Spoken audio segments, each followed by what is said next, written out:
उसकी दीदी का देवर कोमा में था। जब वो अस्पताल पहुंची तो डॉक्टर ने उसे देखते ही कहा, अगर इसकी शादी हो जाए तो शायद ये होश में आ जाए। ये सुनते ही जीजा जी उसके पैरों में गिर पड़े। मेरे भाई से शादी कर लो। और इस तरह एक अधमरे व्यक्ति के साथ उसका विवाह हुआ। उसे उसके पास अस्पताल के बिस्तर पर छोड़कर सब चले गए। कुछ ही वक्त बीता था कि अचानक कमरे की बिजली चली गई और फिर अचानक उसे अपने शरीर पर किसी चीज के रेंगने का एहसास हुआ। वो डरकर भागने लगी।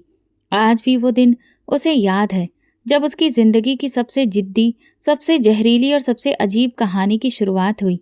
वो कॉलेज में थी, अंग्रेजी लिटरेचर की छात्रा।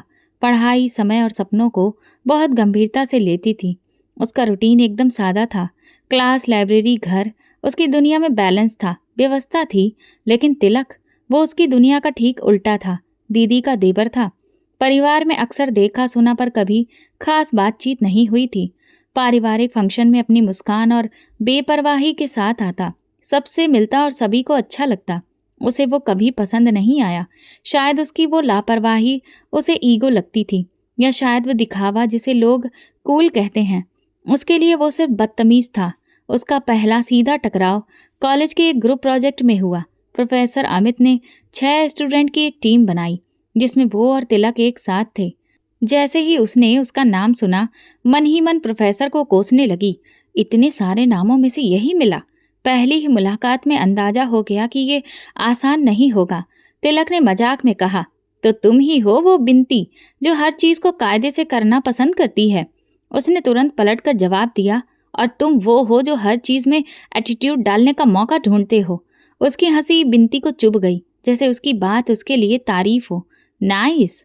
उसने सिर्फ इतना कहा और चला गया। बिनती ने वो दिन दिमाग में नोट कर लिया। प्रोजेक्ट की पहली मीटिंग, पहला जहर। उसकी दीदी का ससुराल पास वाले गांव में था और दोनों गांव के पास एक ही कॉलेज था, इसलिए वो दोनों एक ही कॉलेज में पढ़ते थे। अगली सुबह जब वो सब लाइब्रेरी में मिले तो उसे पहले से अंदाजा था कि तिलक देर से आएगा। वही हुआ। जब बिनती ने समय पर ना आने की शिकायत की तो उसने लापरवाही से कहा, अरे रिलैक्स, प्रोजेक्ट है, जिंदगी नहीं। बिनती ने गंभीरता से कहा, तुम्हारे लिए जिंदगी आम हो सकती है, मेरे लिए ये नंबर मायने रखते हैं। उसने कहा, बहुत सीरियस हो तुम, कभी हंसती भी हो? बिनती ने तंग होकर कहा, हंसती हूँ लेकिन बेकार बातों पर नहीं।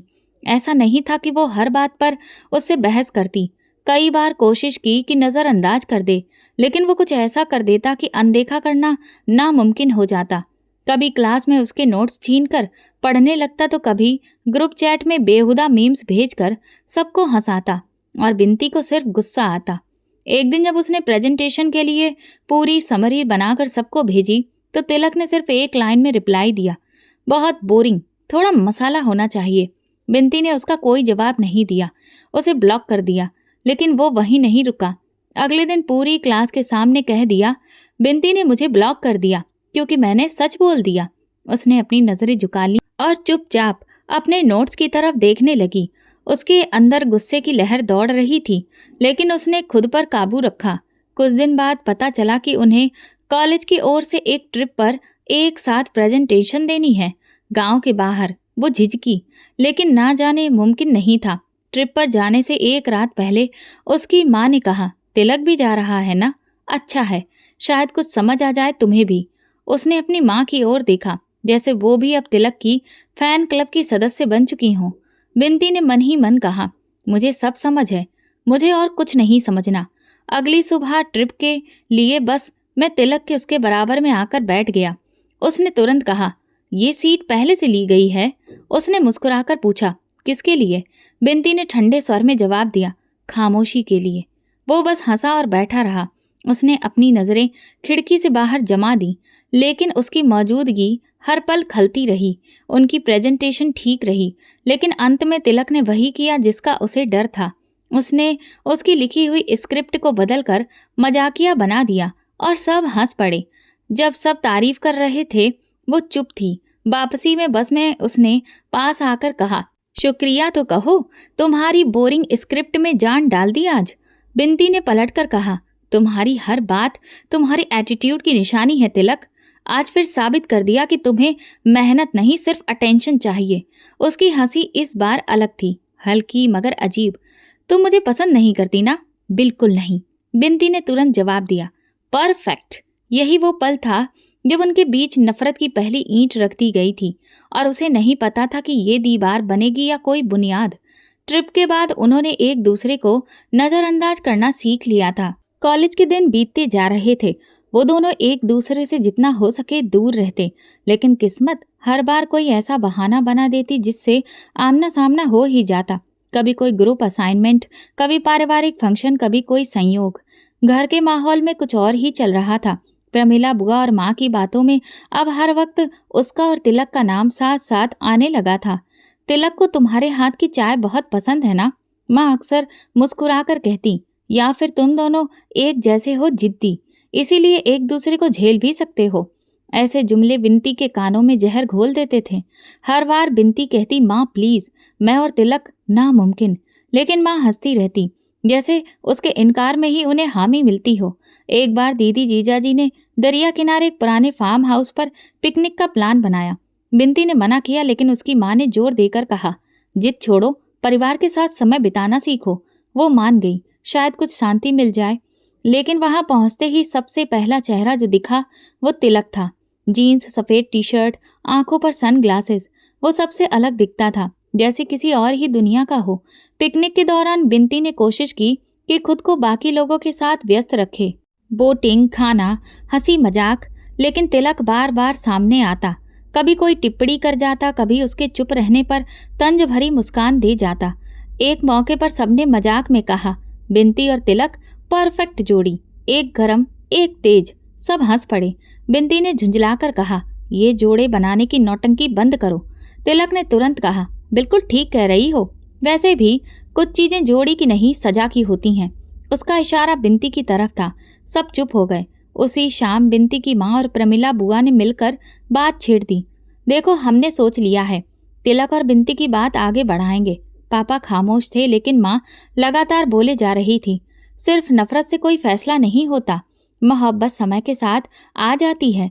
उसने गुस्से में कहा, माँ, क्या आप लोग मेरी जिंदगी को मजाक समझते हैं? प्रमिला बुआ ने बात संभालते हुए कहा, बस एक रिश्ता है, देखने में क्या हर्ज है। वो चुपचाप कमरे से निकल गई। दरवाजा बंद करके खुद से सवाल करने लगी, क्या ये लोग मुझे इंसान नहीं समझते? क्या मेरी इच्छा की कोई अहमियत नहीं? अब वो अपनी अपनी जिंदगियों में व्यस्त थे। वो कॉलेज की अंतिम असाइनमेंट्स और थीसिस में उलझी हुई थी और सुना था कि तिलक ने किसी निजी कंपनी में नौकरी शुरू कर दी थी। उनके बीच अब कोई संपर्क नहीं था, न बातचीत, न मेलजोल। लेकिन जैसे किस्मत को उन्हें फिर से आमने सामने लाने की जिद थी। कई महीनों बाद पहली मुलाकात नानी के घर हुई। उनकी तबीयत बहुत खराब हो गई थी और पूरा परिवार वहां पर एकत्रित हुआ था। तिलक दीदी को लेकर आया था। जीजाजी बिजी थे, इसीलिए विनती खामोशी से नानी के पांव दबा रही थी।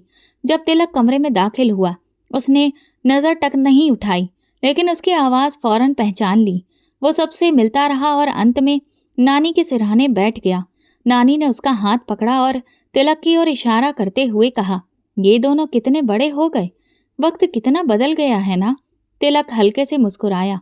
बिनती खामोशी से नानी के पांव चादर में समेटकर कमरे से बाहर निकल आई।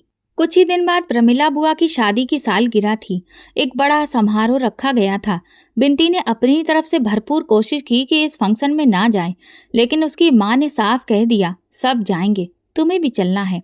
वो मजबूरी में तैयार हुई। सीधा सादा ड्रेस। समारोह में पहुंचते ही सब लोग बातचीत और हंसी मजाक में व्यस्त थे। प्रमिला बुआ को तिलक बहुत पसंद था। उन्होंने उसे भी बुलाया था। बिनती एक कोने में चुपचाप बैठ गई। तिलक एक समूह के साथ खड़ा होकर मुस्कुरा रहा था। अचानक उसकी नजर उस पर पड़ी और देखा कि वो भी उसकी तरफ देख रहा था। नजरें मिली, मगर ना कोई इशारा, ना मुस्कान, बस खामोशी। तभी बिनती की बुआ का बेटा अविनाश उसके पास आया और हंसते हुए बोला, बिनती, तिलक को तुम्हारी फैशन सेंस का बड़ा शौक है, हर बार कुछ ना कुछ कमेंट करता है। उसने हैरानी से उसकी तरफ देखा। कमेंट? किस हक से? वो मुस्कुरा दिया। यही तो बात है, तुम्हारी बेबाकी, तुम्हारा स्वभाव, सबको लगता है तुम दोनों के बीच कुछ है। उसने थकी सी आवाज में कहा, कुछ नहीं है और कुछ था भी नहीं, बस खामोश रहो। वापसी पर सब एक साथ ग्रुप फोटो के लिए जमा हुए। किसी ने कहा, चलो एक यंग ग्रुप की फोटो हो जाए। वो झिझकी, मगर सबने जोर देकर कहा, तुम भी आओ ना। जैसे ही वो जाकर खड़ी हुई, तिलक उसके बराबर में आ गया। कोई और जगह बची ही नहीं थी। कैमरा सेट हो रहा था कि तिलक ने धीमे से कहा, रिलैक्स, तुम्हारी इज्जत का जनाजा नहीं निकालूंगा यहाँ खड़े होकर। उसने कुछ ना कहना बेहतर समझा, लेकिन जब कैमरे की फ्लैश चमकी, उसने जानबूझकर एक कदम पीछे खिसक कर तस्वीर से खुद को अलग कर लिया। और उसे यही चाहिए था, अलग दिखना। ये सब छोटे छोटे पल थे जो बाहर से सामान्य लगते थे, मगर उसके भीतर एक छुपा हुआ गुस्सा, एक घुटन, एक पुरानी जलन को फिर से ताजा कर जाते थे। तिलक जानता था कि कब कहाँ वार करना है, कब बात को मजाक में लपेटना है और कब खामोशी में पूरी बात कह देनी है। और बिनती हर बार कोशिश करती कि उसकी बातों को नज़रअंदाज कर दे, मगर वो हर बार उसकी चुप्पी को चुनौती बना देता। एक दिन बिनती की माँ ने कहा, तिलक अब बहुत संजीदा हो गया है, अच्छा कमाता है, शायद तुम दोनों की जोड़ी बन ही जाए। उसने गुस्से में दरवाज़ा बंद कर दिया और कहा, क्या मेरी जिंदगी का कोई और मकसद नहीं है? क्या हर बार बात शादी की ही होनी चाहिए? माँ चुप हो गई, मगर उसे वो पल अजीब सा लगा, जैसे वो अपनी ही जिंदगी का नियंत्रण खो चुकी है। तिलक उसकी जिंदगी से जा चुका था, लेकिन बार बार किसी न किसी रूप में लौट आता था। एक बात, एक समारोह, एक पुराना तंज, वो उसके दिल में नहीं था, लेकिन उसकी सोच का हिस्सा बन गया था। वो हर दिन उसे भूलने की नाकाम कोशिश करती थी। ये सब जैसे कोई खामोश साजिश थी, जिसके बारे में उसे कोई सूचना नहीं मिली थी।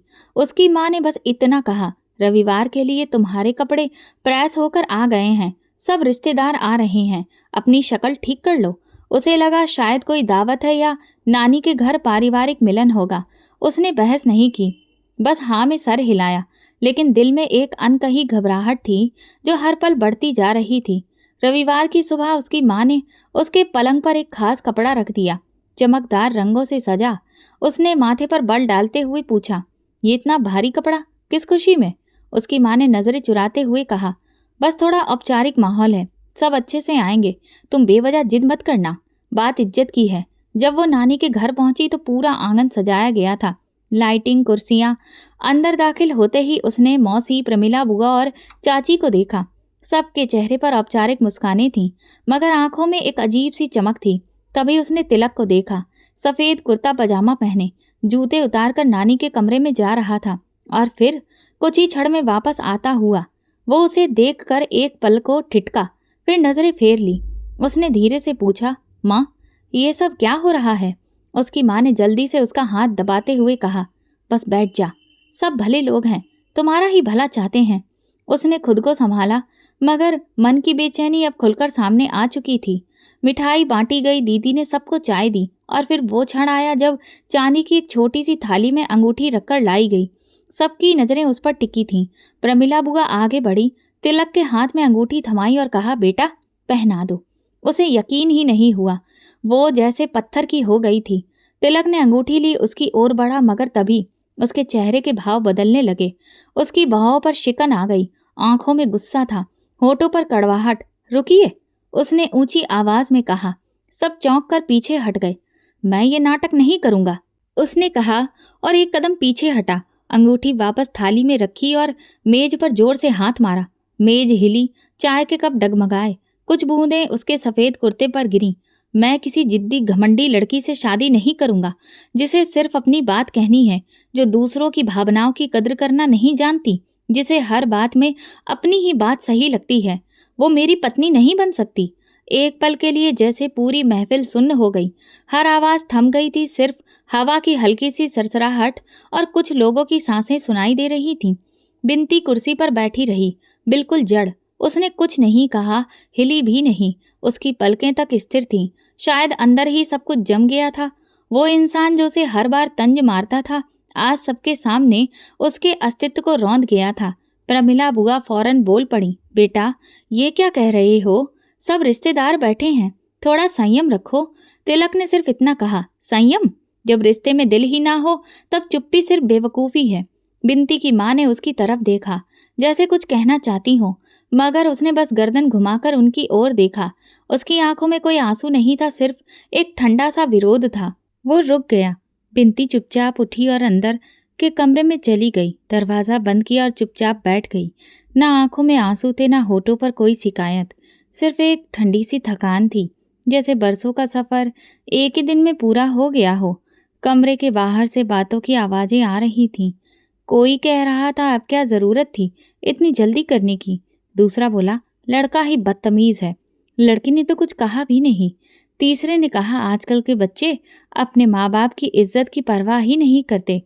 तिलक भी शायद कहीं वहीं था, लेकिन अब उसके लिए वो गैर हो चुका था। उसने जो अल्फाज सबके सामने उसके लिए कहे थे, वो अब कभी वापस नहीं लिए जा सकते थे। रिश्ता नहीं टूटा था, मगर सम्मान टूट चुका था, और जब सम्मान मर जाता है तो रिश्ता अपने आप दफन हो जाता है। अगले दिन सब कुछ फिर से सामान्य हो गया। घर पहुंचते ही बिनती की माँ ने कहा, इस रिश्ते को अब भूल जाना चाहिए। उसने सिर्फ सिर हिलाया और अपने कमरे में चली गई। तिलक अब उसके लिए सिर्फ एक इंसान नहीं था, वो एक प्रतीक बन चुका था, जबरन थोपे गए फैसलों और ना मानी गई मर्जी की कीमत का। उसने खुद से कहा, अब उसके फैसले सिर्फ उसके होंगे। उस दिन को वो उसकी कहानी का अंत समझी थी, लेकिन शायद तकदीर ने असली कहानी के लिए अभी पन्ना पलटा ही नहीं था। वो कुछ महीने उसकी ज़िंदगी के सबसे शांत महीने थे। उसने एक कॉलेज में लेक्चरशिप ज्वाइन कर ली थी। हर सुबह जल्दी उठना, लेक्चर तैयार करना, बच्चों को पढ़ाना, दिन भर एक व्यस्त दिनचर्या में व्यस्त रहना, यही उसकी दुनिया थी। शाम को किताबें और कभी-कभी कुछ दोस्तों से मुलाकात। घर में माँ भी संतुष्ट थी कि अब वो अपने काम में लगी हैं और रिश्तों की उलझनों से बाहर आ चुकी हैं। तिलक का नाम जैसे किसी ने मिटा दिया था। उसका कोई जिक्र नहीं करता था, ना वो पूछती थी, ना किसी ने बताया। एक दिन उसकी माँ ने बताया, तिलक का तबादला भोपाल में हो गया है। उसने बस एक हल्की प्रतिक्रिया में अच्छा कहा और फिर से अपनी फाइल खोल ली। ना अब उससे कोई लगाव था, ना गुस्सा, ना नफरत, बस एक अजीब सी बात थी, बिना जुड़ाव के। जिंदगी अपने ढर्रे पर चल रही थी। कुछ हफ्तों बाद उसकी यूनिवर्सिटी में एक सेमिनार आयोजित हुआ। अलग अलग शहरों से गेस्ट आए हुए थे। वो प्रोग्राम की कोऑर्डिनेटर थी, हर चीज़ पर नज़र रख रही थी। एक सेशन के दौरान उसने आयोजकों की सूची पर नज़र डाली और एक नाम पर निगाह ठहर गई, Tilak Varma, director marketing, एओटेक solutions. दिल की रफ्तार एक लम्हे को बदली, लेकिन उसने फौरन नज़रें फेर ली। उस दिन वो सेशन में आया, लेकिन उनकी नज़रें नहीं मिली। कुछ देर बैठा रहा और फिर चुपचाप चला गया। उसे लगा शायद यही आखिरी मुलाकात थी। शायद वो दोनों अब सच में एक दूसरे की जिंदगी से निकल चुके थे। लेकिन शायद किस्मत अभी खेल खत्म नहीं करना चाहती थी। दोपहर का वक्त था, वो कैंटीन से लौट रही थी जब उसकी माँ का फ़ोन आया। उनकी आवाज़ कांप रही थी, बेटा फ़ौरन घर आ जाओ। वो घबरा गई, क्या हुआ माँ? सब ठीक है, बस आ जाओ, बाद में बताती हूँ। घर पहुँचते ही माहौल कुछ अजीब सा था। उसकी माँ का चेहरा उतरा हुआ था, आंखें नम। तभी जीजा जी की आवाज़ सुनाई दी, जो फ़ोन पर बात कर रहे थे। डॉक्टर कह रहे हैं दिमाग पर चोट आई है, कुछ कहा नहीं जा सकता। उसकी माँ ने उसके कंधे पर हाथ रखा। तिलक का एक्सीडेंट हो गया है। गाड़ी पलट गई। वो खामोश खड़ी रही, जैसे कुछ सुनाई ही नहीं दे रहा हो। वो शख्स जिसके साथ उसकी हर बात तानों से भरी थी, आज अस्पताल के किसी बिस्तर पर जिंदगी और मौत के बीच पड़ा था। पापा ने धीरे से कहा, बेटा हमें कल सुबह भोपाल जाना है, दामाद जी ने सबको बुलाया है। अगले दिन वो रवाना हुए। पूरा सफ़र खामोशी में बीता। उसने खिड़की के बाहर देखते हुए खुद को बार बार समझाया, तुम्हें फ़र्क नहीं पड़ना चाहिए, तुम्हें कुछ महसूस नहीं करना चाहिए। मगर दिल जैसे हर तर्क को दरकिनार कर रहा था। अस्पताल पहुँचे तो माहौल भारी था। हल्की रोशनी, कॉरिडोर में चलते डॉक्टर, रिश्तेदारों के घबराए हुए चेहरे और चारों तरफ एक थमी हुई बेचैनी। जीजा जी उन्हें देखकर पास आए। तिलक के पास जाओ, शायद कोई प्रतिक्रिया मिले। डॉक्टर कुछ उम्मीद लगाए बैठे हैं। वो चुप रही और पापा के साथ अंदर चली गई।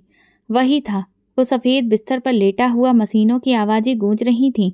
वो इंसान जिसकी ज़िंदगी हमेशा एक हरकत में होती थी, आज बिल्कुल निष्क्रिय पड़ा था। वो बिस्तर के पास खड़ी हुई और पहली बार उसके चेहरे को गौर से देखा, बिना किसी गुस्से, बिना किसी नफरत के। वही चेहरा जो कभी हंसते हुए तंज कसता था, वही आंखें जो उसकी खामोशी पर ठहाके लगाती थीं, आज सब खामोश था। उसने धीरे से कहा, तिलक तुम्हें कोई हक नहीं बनता कि यूं खामोश हो जाओ। तुम वही हो जो हर बात पर कुछ न कुछ बोलते थे, हर बात पर मजाक करते थे। अब कुछ कहो, कुछ बोलो। मगर वो नहीं बोला।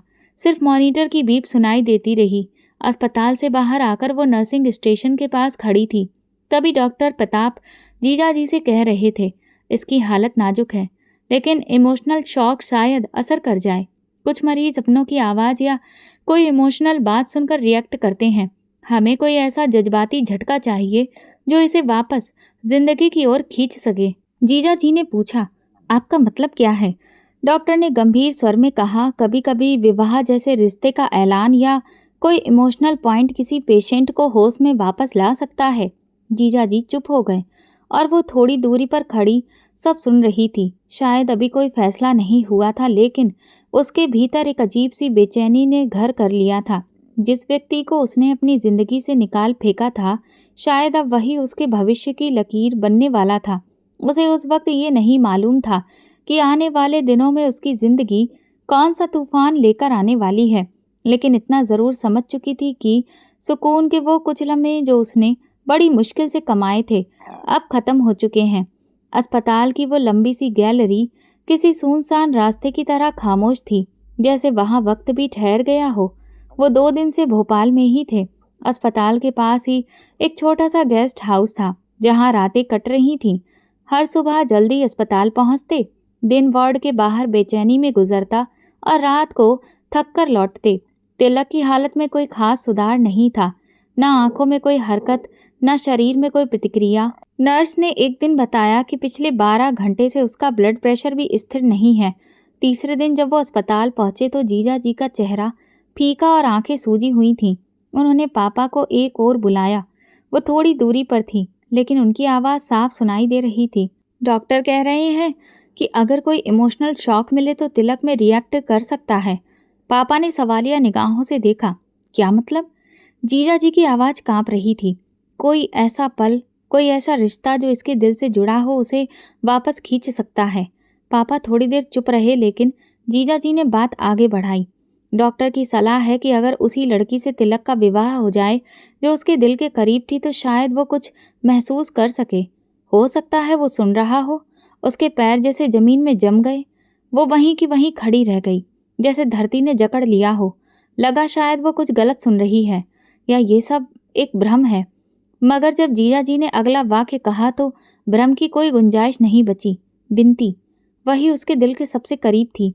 अगर उससे विवाह हो जाए तो सिर्फ रजिस्टर्ड मैरिज, जो शायद कुछ बदल सकता है। उसने फौरन पापा की तरफ देखा। उनका चेहरा बिल्कुल शांत था, मगर आंखों में कोई भीतरी संघर्ष साफ झलक रहा था। उनकी जुबान पर ताले थे, लेकिन मन के भीतर जैसे विचारों की आंधी चल रही थी। जब वो कमरे में दाखिल हुई तो सबकी निगाहें उसकी ओर उठ गईं। माँ, प्रमिला बुआ, जीजा जी, नर्स, सब एक अजीब सी चुप्पी में डूबे हुए थे। दीदी घर पर थी और वो बिल्कुल जीजा जी के हिसाब से ही चलती थी। उनसे कुछ कहने का कोई फायदा भी नहीं था। वो एक कुर्सी पर बैठ गई। तभी डॉक्टर कुछ रिपोर्ट्स लेकर अंदर आया। अभी तिलक की हालत नाजुक है, वाइटल्स बहुत कमज़ोर हैं। हम कुछ निश्चित नहीं कह सकते, लेकिन हम एक आखिरी मेंटल ट्रीटमेंट करना चाहते हैं, अगर आपकी परमिशन है।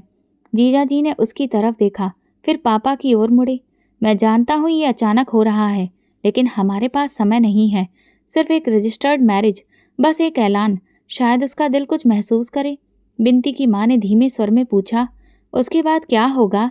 डॉक्टर ने कंधे उचकाए। कुछ भी हो सकता है। वो जाग सकता है या नहीं भी। हम केवल एक आखिरी प्रयास करना चाहते हैं। उसके पापा ने चुपचाप उसकी ओर देखा। उनकी आंखों में कोई दबाव नहीं था, कोई आदेश नहीं, बस एक विनम्र आग्रह था, एक निवेदन जो शब्दों में नहीं था लेकिन पूरी तरह महसूस हो रहा था। तिलक जीजा जी का इकलौता भाई था। जीजा जी के लिए बहुत अनमोल था, क्योंकि उनके परिवार में सिर्फ 3 लोग थे, दीदी, जीजा जी और तिलक। और जीजा जी अपने भाई को खोना नहीं चाहते थे।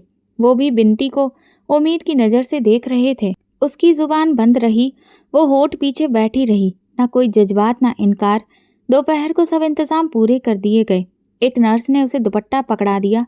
उसको माँ ने खामोशी से वो दुपट्टा उसके सिर पर रख दिया। उसी पल उसने पहली बार खुद को किसी और की जिंदगी में कदम रखते महसूस किया, जैसे उसकी पहचान, उसकी मर्जी अब उसके बस में नहीं रही। एक मैरिज रजिस्टर्ड करने वाले अधिकारी, उसके साथ 2 लोग और थे। उसके पास बैठकर उन्होंने कागज़ों पर उसके सिग्नेचर करवाए और तिलक का अंगूठा लगवाया। गवाहों के तौर पर उसके पापा और जीजा जी ने सिग्नेचर किए। विनती को ऐसा लगा जैसे कोई सपना चल रहा हो। दूर कहीं से आती आवाज़ें।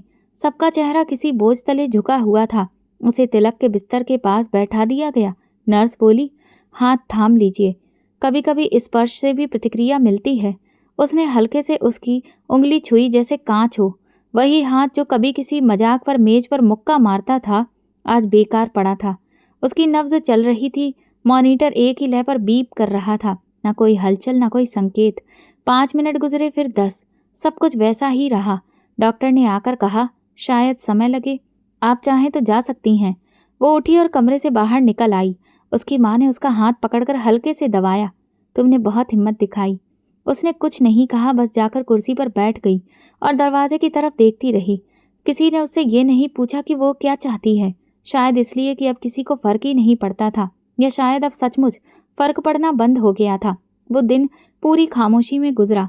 तिलक ने आंख नहीं खोली, उसने आवाज़ नहीं निकाली और सबने मान लिया कि शादी हो चुकी है, चाहे औपचारिक हो या भावनात्मक। लेकिन उसके दिल में एक सवाल हथौड़े की तरह गूंजता रहा, क्या अब वो सचमुच उसकी पत्नी है, या सिर्फ एक कोशिश, एक प्रयोग। सुबह की तेज रोशनी आंखों पर जबरन उतर रही थी। वो गेस्ट हाउस के कमरे में बैठी थी। दुपट्टा अभी भी उसके कंधों पर था। उसकी माँ ने आकर बस इतना कहा, चलो बेटा, डॉक्टर ने कहा है तुम कुछ देर तिलक के पास बैठो। उसने बेआवाज अंदाज में सिर हिला दिया। दिल भारी था, मगर कदम अपने आप उठ रहे थे, जैसे उसके शरीर का नियंत्रण किसी और के हाथ में हो। अस्पताल की गलियों में हल्की चहल पहल थी, लेकिन कमरा नंबर 112 के बाहर एक अजीब सा सन्नाटा पसरा हुआ था।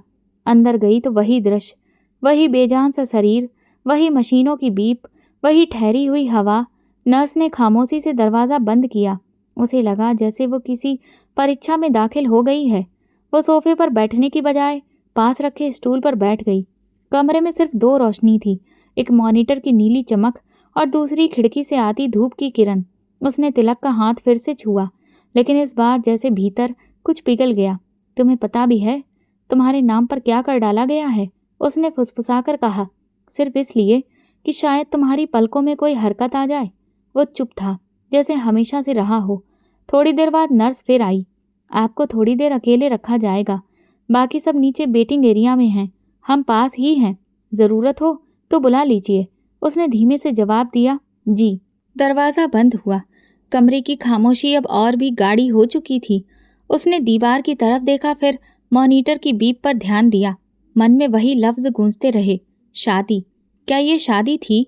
एक औपचारिक घोषणा, 2 गवाह, एक खाली कमरा और एक बेहोश मरीज। उसने अपने हाथ की उंगलियां देखीं, ना कोई अंगूठी, ना कोई दस्तावेज, बस एक धुंधली सी सच्चाई। उसके भीतर एक ठंडा सन्नाटा भर गया, लेकिन आंखें गीली नहीं थीं। कमरे की लाइट हल्की सी झपकी। उसने सिर उठाकर देखा, शायद वोल्टेज कम हुआ था। फिर पूरी रोशनी चली गई। अब सिर्फ मॉनिटर की बीप सुनाई दे रही थी। अचानक दरवाज़ा चरमराते हुए दोबारा खुला। उसने चौंक कर देखा, लेकिन कुछ नजर नहीं आया, बस एक धुंधला सा साया। कौन? उसने कहा। कोई जवाब नहीं आया, बस कदमों की आहट उसके करीब आती गई। वो साया बिस्तर के दूसरे किनारे से घूमकर उसके सामने आ खड़ा हुआ। उसने पीछे हटने की कोशिश की, लेकिन स्टूल और दीवार के बीच का फासला बहुत ही कम था। अब तुम मेरी हो, एक भारी आवाज़ गूंजी। ये अधमरा आदमी तुम्हें कुछ नहीं दे सकता। उसके जिस्म में जैसे बिजली दौड़ गई। उसने चीखने की कोशिश की, मगर आवाज़ गले में ही अटक गई।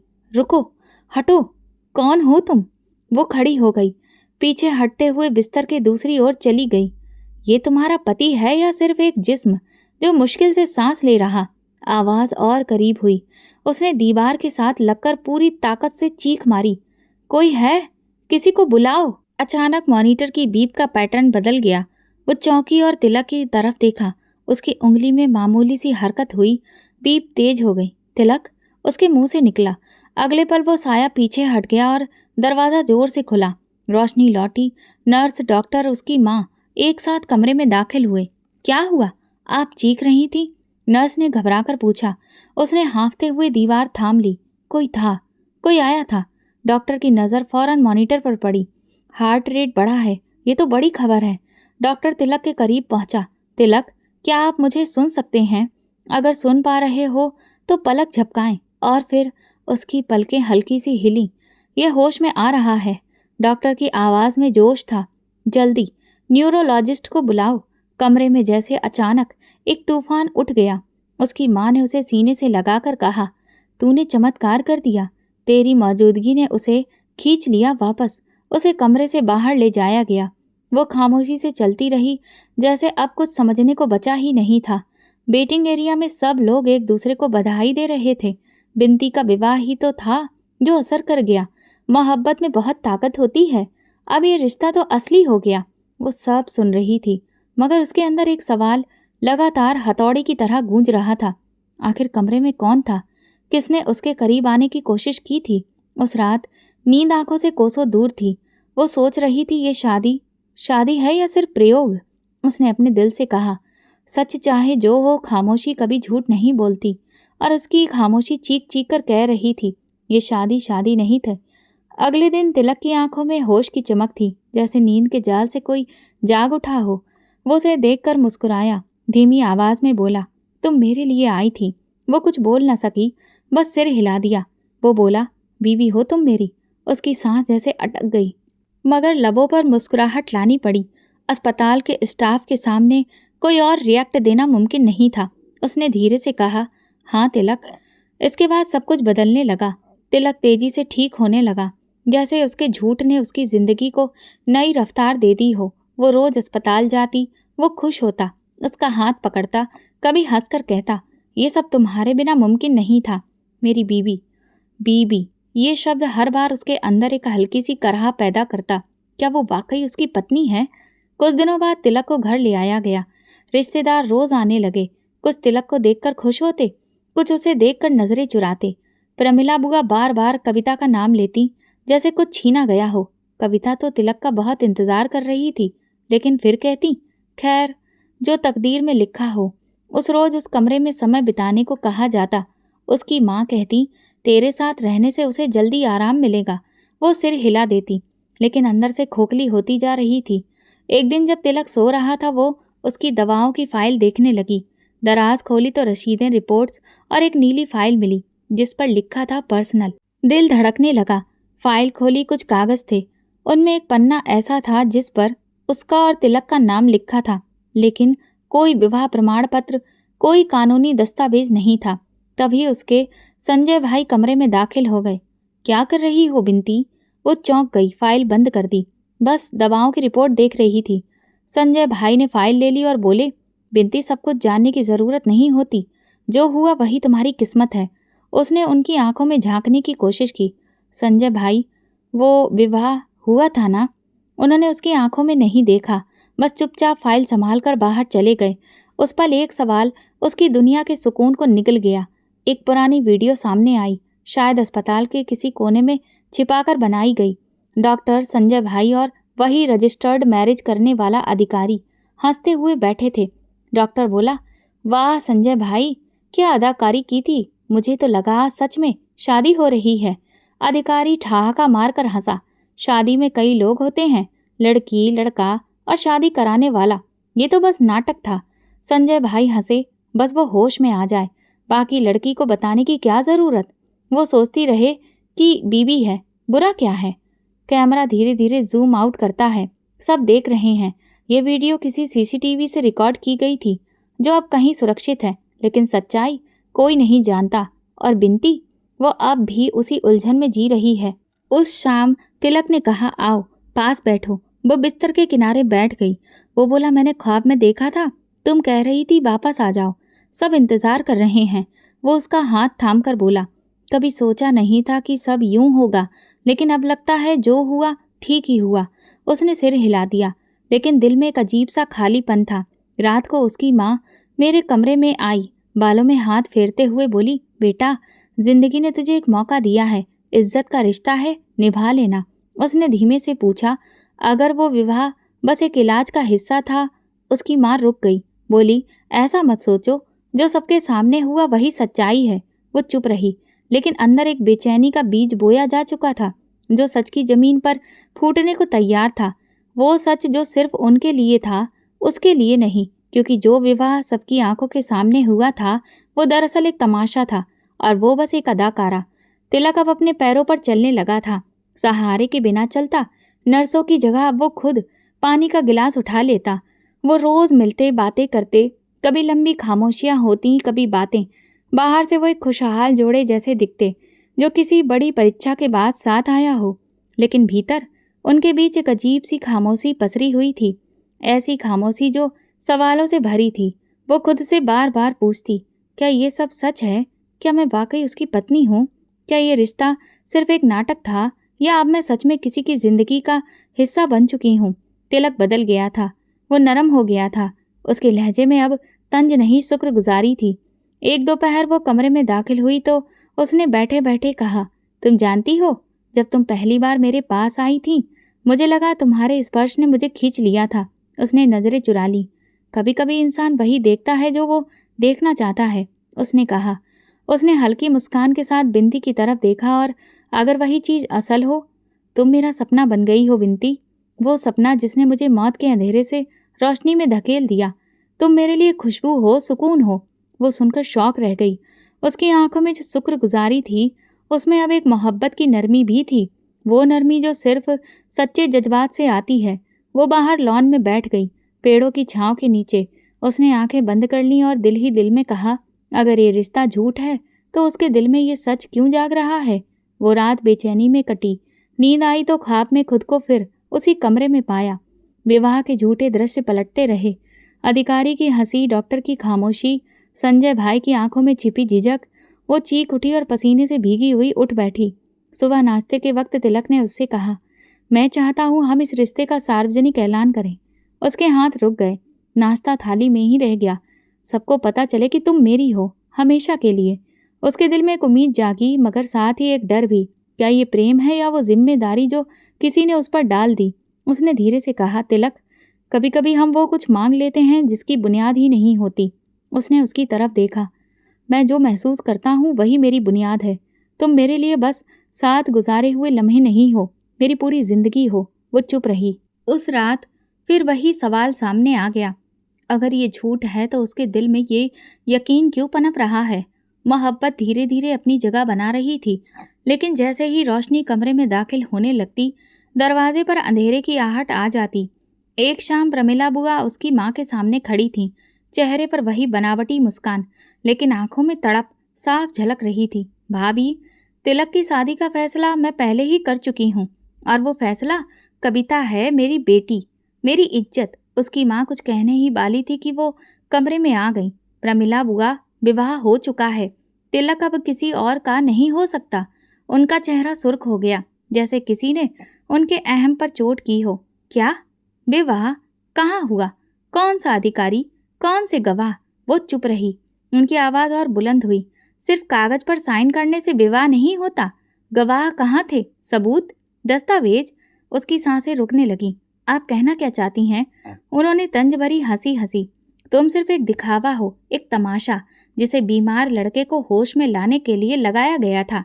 तुम कोई पत्नी नहीं हो, सिर्फ एक जरिया हो। वो बोली, आप तो खुद चाहती थी कि तिलक और मेरी शादी हो जाए, फिर अब ये सब क्यों? प्रमिला बुआ बोली, उस वक्त मुझे नहीं पता था कि मेरी बेटी उसे पसंद करती है।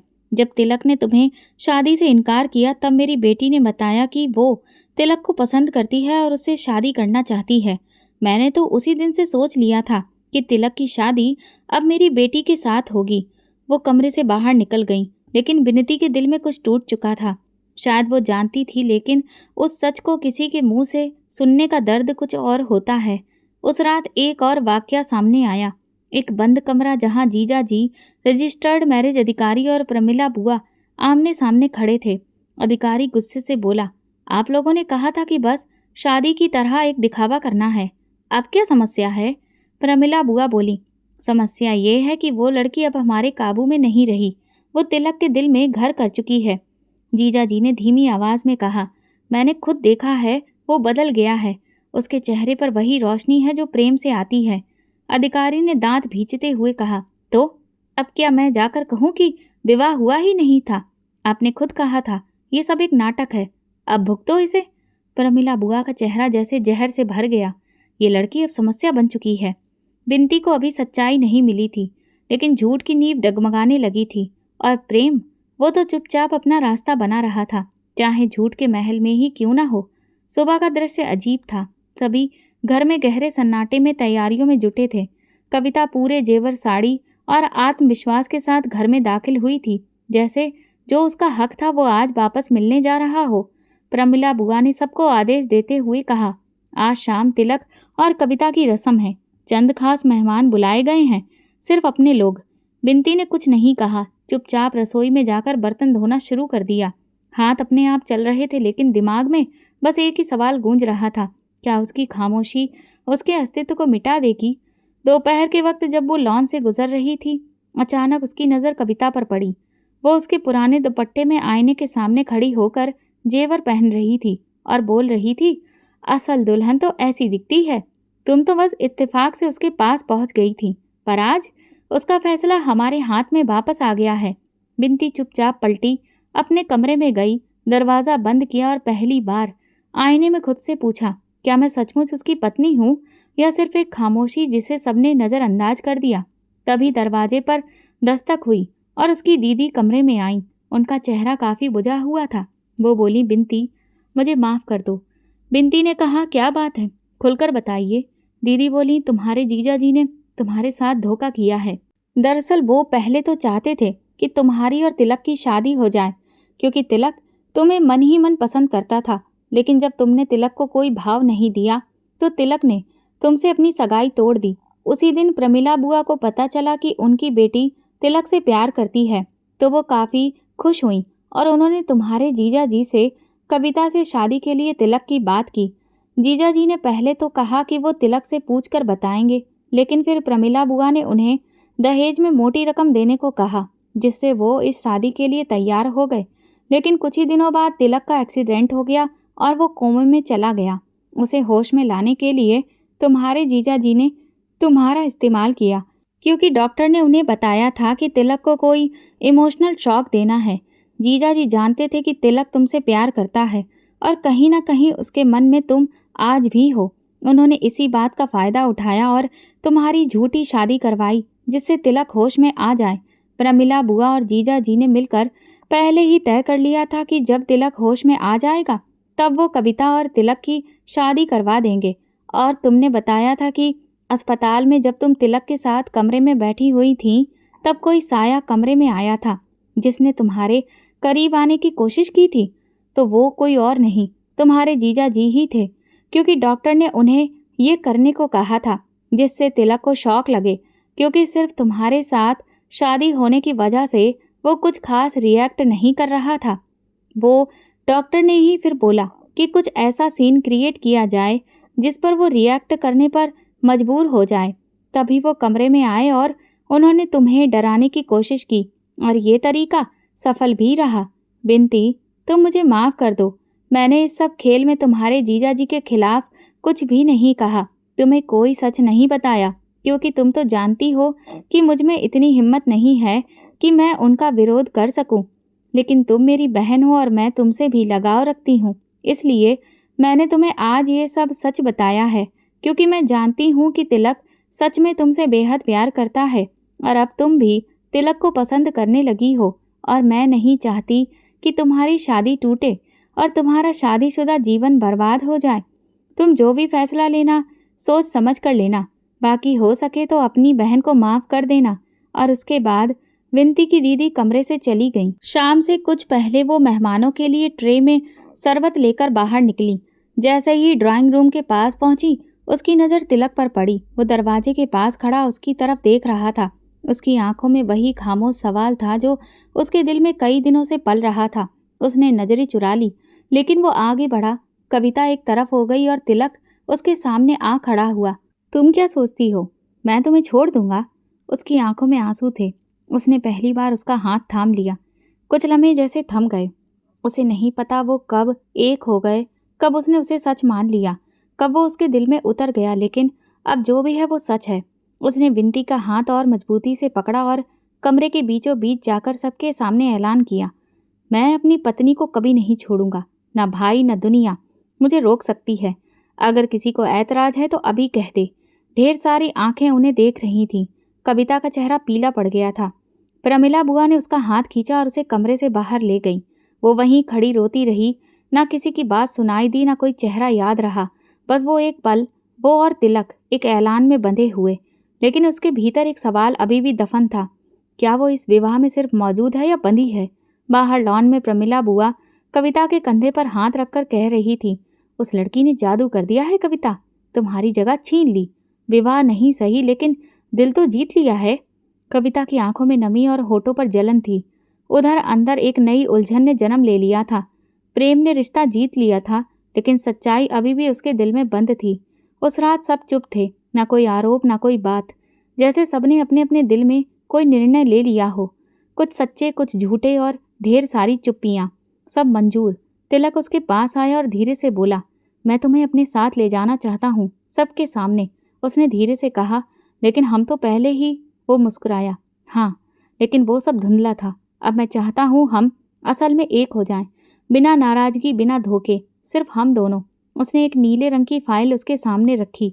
ये देखो, असली विवाह प्रमाण पत्र, नए गवाहों के साथ। उसने फाइल खोली। सब कुछ साफ साफ लिखा था, उसका नाम, तिलक का नाम, गवाहों के दस्तखत और आज की तारीख। तिलक ने कहा, बिनती, इस बार हम वो रिश्ता निभाएंगे जिसमें दोनों की रजामंदी और सच्चा इरादा हो। उसकी पलकें भीग गईं। उसने सर झुका लिया और धीरे से कहा, स्वीकार है। सब कुछ थम गया, जैसे समय ने भी उनकी बात सुन ली हो, जैसे दुनिया ने भी स्वीकार कर लिया हो कि जो कभी एक झूठ थी, आज वो प्रेम का सत्य बन चुका है। रात को वो अकेली कमरे में बैठी पुराने दिन याद कर रही थी। तंज, नफरत, झगड़े, वो नकली विवाह, सब जैसे एक सपना हो गया था।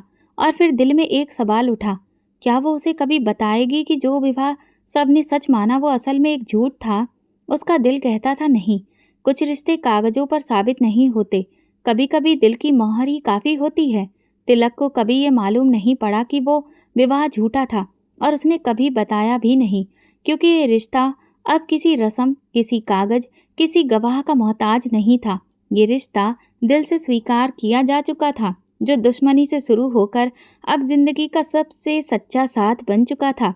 विवाह तब नहीं होता जब रस्में होती हैं, असल विवाह तब होता है जब साथी को प्रेम के साथ मन से स्वीकार किया जाता है। जब कोई किसी को सच्चे मन से जीवन साथी स्वीकार लेता है, तो वो एक दूसरे के जीवन साथी हो जाते हैं, जन्म जन्म के लिए। दोस्तों, परिवार को ये बात समझनी चाहिए कि जिनकी शादी हो रही है, शादी के लिए उनकी मर्जी का होना बेहद आवश्यक है। शादी जैसे फैसले में खिलवाड़ नहीं करना चाहिए, ज़बरदस्ती नहीं करनी चाहिए। जब परिवार लोगों पर शादी को लेकर ज़बरदस्ती करता है, तो कई जिंदगियां खराब होने के चांस रहते हैं। आज बिनती को अपने परिवार से कोई लगाव नहीं है, क्योंकि उसके परिवार ने कभी भी उसकी मर्जी को महत्व नहीं दिया। उन्होंने बस अपने हिसाब से उसे हर चीज़ टोकने की कोशिश की। और दीदी जीजा जी से भी वो अब दूर जा चुकी थी, क्योंकि उन्होंने भी अपने स्वार्थ के लिए उसका उपयोग किया था। तिलक बिनती को लेकर भोपाल चला गया था, और वहाँ पर वो एक अच्छी नौकरी कर रहा था। बिनती भी एक कॉलेज में पढ़ाने लगी थी। दोनों की जिंदगी पटरी पर आ गई थी, और दोनों ने एक प्रेम भरी गृहस्थी बसा ली थी और एक अच्छा खुशहाल जीवन जी रहे थे। तो दोस्तों, अगर आपको हमारी कहानी पसंद आई हो तो कमेंट करके ज़रूर बताएं। वीडियो को लाइक करें और ज़्यादा से ज़्यादा शेयर करें। अगर आप चैनल पर नए हैं तो सब्सक्राइब ज़रूर करें और नोटिफिकेशन बेल दबाएं, ताकि अगली अपडेट सबसे पहले आपको मिले। धन्यवाद।